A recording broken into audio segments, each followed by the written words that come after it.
బుడ్డెల్లో మరో అంశం చూసుకున్నట్టయితే రాజధాని అమరావతిని ఆర్థిక కార్యకలాపాలకు కేంద్రంగా అభివృద్ధి చేసి ఫైనాన్షియల్ డిస్ట్రిక్ట్ బృహత్ ప్రణాళికల్లో ప్రభుత్వం మరో అడుగు వేస్తోంది. ఇక ఆర్బీఐతో పాటు పలు బ్యాంకుల కేంద్ర కార్యాలయాలపై కూడా దృష్టి పెట్టింది. సిఆర్డీఏ ఆధ్వర్యంలో ఇప్పటికీ ఈ బ్యాంకులకు అవసరమైనటువంటి భూములు కేటాయింపుకు పూర్తయ్యాయి. ఇక దీనిని అమరావతిలోనే ఉద్గండరాయునిపాలెం, అలాగే వెలగపూడి, రాయపూడి, లింగాయపాలెంలో ఈ బ్యాంకుల ప్రధాన కార్యాలయాలు కూడా రానున్నాయి. మొత్తంగా ఈ 15 బ్యాంకుల ద్వారా 1328 కోట్ల పెట్టుబడులు రానున్నాయి. తద్వారా 6551 ఉద్యోగాల కల్పన రాజధాని అమరావతిలో జరగనున్నాయి. ఇక వీటికి రేపు ఉదయం కేంద్ర మంత్రి నిర్మలా సీతారామన్ శంకుస్థాపన చేయనున్నారు. ఇక CM Chandrababu, deputy CM Pawan Kalyan హాజరు కానున్నారు.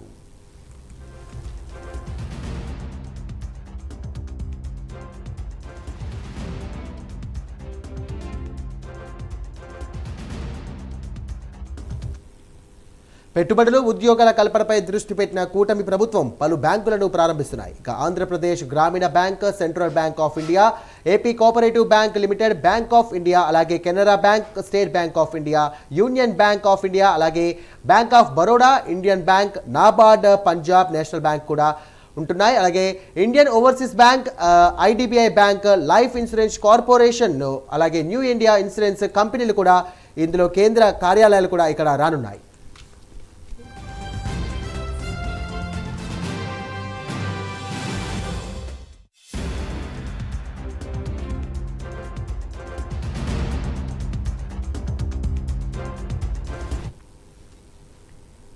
గణితంను సంగీతంలా మార్చి లేటెస్ట్ పాటల బాణీలో పాఠాలు చెబుతూ ట్రెండ్ సృష్టిస్తున్నారు కోనసీమ జిల్లాకు చెందిన ఉపాధ్యాయుడు నాగేశ్వరరావు.